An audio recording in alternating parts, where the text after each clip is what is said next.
कृष्णावतार हुआ कंस के जेल में, देवकी और वसुदेव के यहाँ पर कृष्णावतार हुआ। तो क्या भगवान देवकी के गर्भ से उत्पन्न हुए जैसे एक संसारी बच्चा होता है, अथवा वो खिड़की से कूद के जेल में आ गए? भगवान के लिए जन्म मत बोलिए, भगवान के लिए अवतार बोलिए, अवतार। तो क्यों जी, अगर जन्म नहीं बोलेंगे तो फिर जन्माष्टमी कैसे मनाएंगे? फिर हमको अवताराष्टमी ही मनानी चाहिए। हम जन्माष्टमी मनाते हैं, इसका मतलब भगवान का जन्म होता है। अगर हम दिव्य भाव नहीं बनाएंगे तो फिर भक्ति कैसे करेंगे? तो भाव तब होगा जब शंकाओं का समाधान होगा, जब हम लौकिक बुद्धि नहीं अलौकिक बुद्धि रखें। इसलिए पहली बात हमको समझना है भगवान का दिव्य जन्म।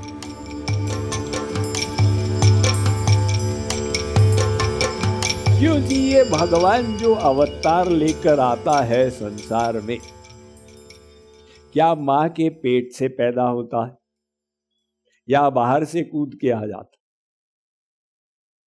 जैसे कृष्णावतार हुआ कंस के जेल में, देवकी और वसुदेव के यहाँ पर कृष्णावतार हुआ। तो क्या भगवान देवकी के गर्भ से उत्पन्न हुए जैसे एक संसारी बच्चा होता है, अथवा वो खिड़की से कूद के जेल में आ गए? क्योंकि भागवत कहती है आविरासीद यथा प्राच्याम दिशीन्दुरिव पुष्कलः। श्री कृष्ण चंद्र प्रकट हो गए जैसे चंद्रमा 16 कलाओं में आकाश में प्रकट हो जाता। तो प्रकट हुए माने बाहर से कूद के आ गए होंगे? अरे नहीं साहब, भगवान का जन्म होगा तो मां के पेट से होगा। और कहां से होगा? भगवान के लिए जन्म मत बोलिए, भगवान के लिए अवतार बोलिए, अवतार। तो क्यों जी, अगर जन्म नहीं बोलेंगे तो फिर जन्माष्टमी कैसे मनाएंगे? फिर हमको अवताराष्टमी ही मनानी चाहिए। हम जन्माष्टमी मनाते हैं, इसका मतलब भगवान का जन्म होता है। तो श्री कृष्ण ने गीता में कहा है बहूनि में व्यतीतानि जन्मानि तव चार्जुन तान्यहं वेत्थ सर्वाणि न त्वं वेत्थ परन्तप। अर्जुन, तेरे भी अनंत जन्म हो गए और मेरे भी अनंत जन्म हो गए। अंतर यह है तुझे न अपने जन्म याद है, मेरे याद करने का प्रश्न ही नहीं, और मुझे तेरे भी अनंत जन्म याद है, मेरे भी अनंत जन्म याद है।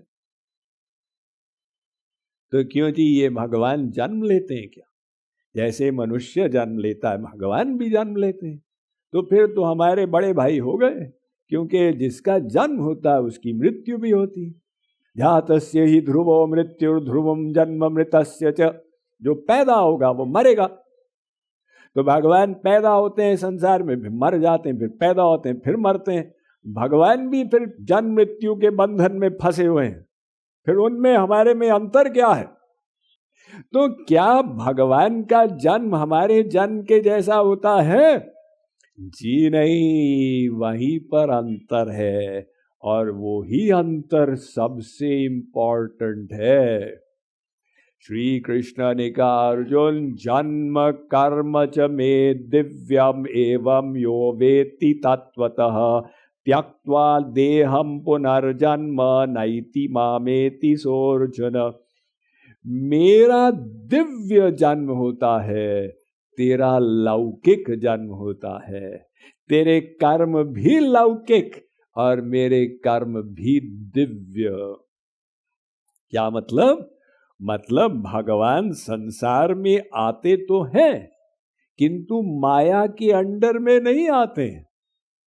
वो केवल एक्टिंग मात्र करते हैं। जैसे एक जेल है, तो जेल में 3 प्रकार की पर्सनालिटी है। नंबर 1 कैदी, जिसको जबरदस्ती वहां भर्ती कर दिया गया है उसके अपराध के कारण। और नंबर 2 जेलर, वो जेलर भी जेल के अंदर, वो देखभाल के लिए आया हुआ। और कभी कभी प्रांत का गवर्नर भी निरीक्षण के लिए आ जाता है, क्योंकि वो अध्यक्ष है एडमिनिस्ट्रेशन का पूरे प्रांत का, तो गवर्नर भी जेल के अंदर आया हुआ। यानी वो जेल के अंदर कैदी भी है, जेलर भी है, गवर्नर भी 15 मिनट के लिए आ गया। अब कोई कहे जो जेल के अंदर है सब कैदी है, गलत। सबकी अपनी पर्सनालिटी।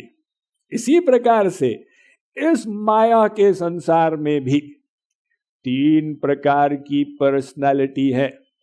एक मायाधीन जीव, यानी हम सब, हम तो त्रिगुण त्रिताप त्रिदोष पंचक्लेश पंचकोश से जड़ित ये माया की ग्रंथियां 84 लाख में घूमने वाले। और वो जेलर के समान कभी कभी मायातीत महापुरुष आ जाता है हम लोगों को जेल खाने से निकालने के लिए। वो मायातीत है लेकिन माया के संसार में आया हुआ। और कभी यदि समस्या बहुत बड़ी है तो मायाधीश यानी भगवान स्वयं आ जाते हैं, माया के अध्यक्ष, वो भी संसार में आ जाती है, अवतार। अब ये मत कहें कि साहब जो भी संसार में है मायाधीन ही है या मायातीत ही है या मायाधीश ही है, सबकी अपनी अपनी पर्सनालिटी है।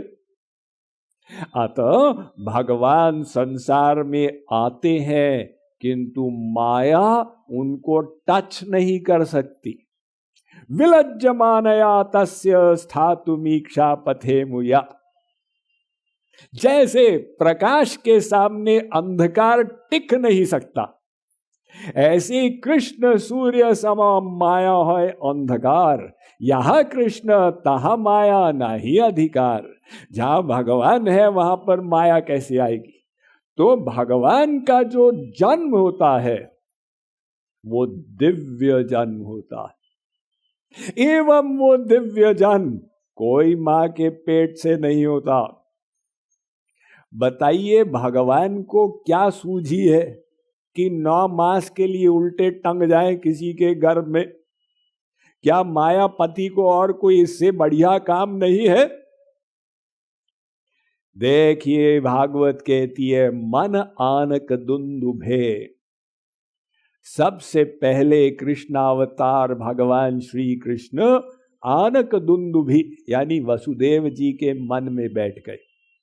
फिर वहां से वो देवकी के हृदय में आ गए और अपनी योग माया से अनुभव कराने लगे कि मैं तो गर्भ में हूं।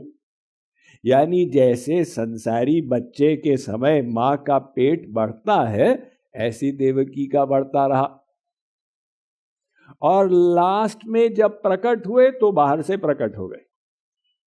तमद्भुतम बालकम अम्बुजे क्षणम चतुर्भुजम शंख गदायुधायुधम।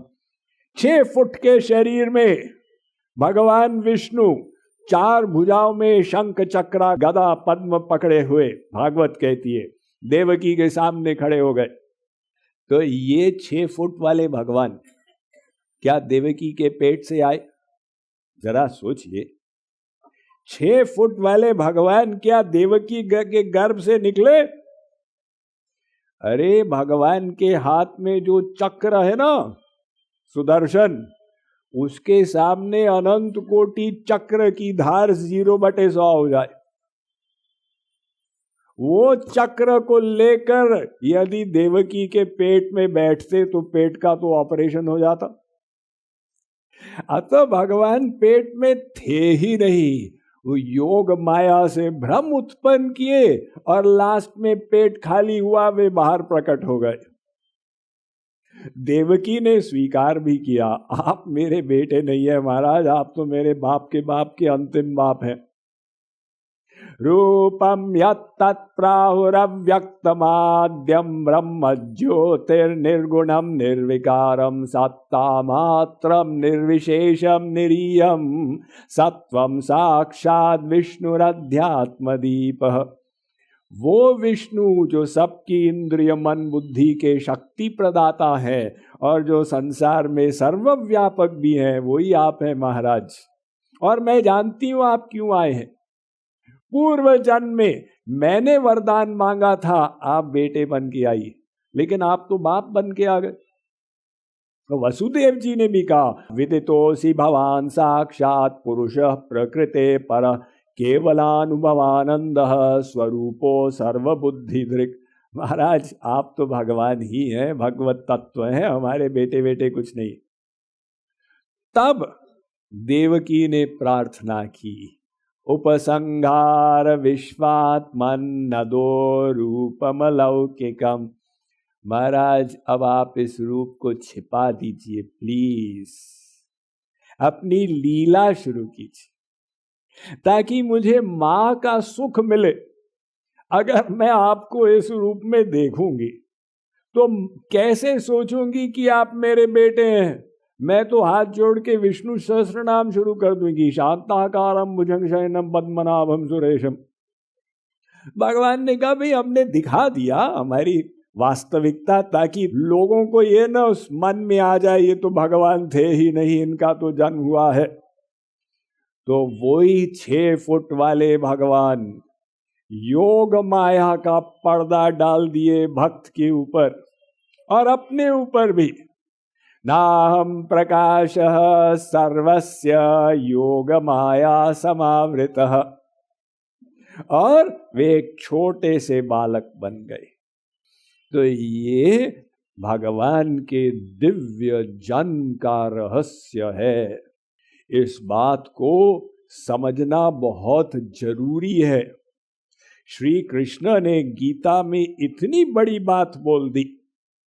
उन्होंने कहा जन्म कर्म च में दिव्यमेवं यो वेत्ति तत्वतः त्यक्त्वा देहम पुनर्जन्म नैति मामेति सोऽर्जुन। 4थे अध्याय का 11वां श्लोक। अर्जुन, जो मेरे जन्म और कर्म के दिव्य रहस्य को समझ जाएगा उसको दोबारा इस संसार में नहीं आना पड़ेगा। क्यों? क्योंकि फिर वो दिव्य भाव बनाएगा और आराम से भक्ति कर पाएगा। वरना तो एक तरफ हम भक्ति करते हैं, दूसरी तरफ शंका करते रहते हैं, भगवान ने ऐसा क्यों किया, भगवान ने ऐसा क्यों किया। अब जब शंका करेंगे तो भक्ति कैसे होगी। बिनु विश्वास भगति नहीं, तेहि बिनु द्रवई न राम। राम कृपा बिनु सपनेऊ, मन की लही विश्राम। अगर हम दिव्य भाव नहीं बनाएंगे तो फिर भक्ति कैसे करेंगे। भक्ति का तो मतलब भाव बनाना, भावग्राही जनार्दन। तो भाव तब होगा जब शंकाओं का समाधान होगा, जब हम लौकिक बुद्धि नहीं अलौकिक बुद्धि रखेंगे। इसलिए पहली बात हमको समझना है भगवान का दिव्य जन्म। Mind management, life transformation, power of thoughts आदि प्रेरणादायक एवं आध्यात्मिक वीडियोस के लिए सब्सक्राइब करें स्वामी मुकुंदानंद हिंदी यूट्यूब चैनल को और बेल आइकन को अवश्य दबाएं ताकि आपको ये वीडियोस मिले सबसे पहले।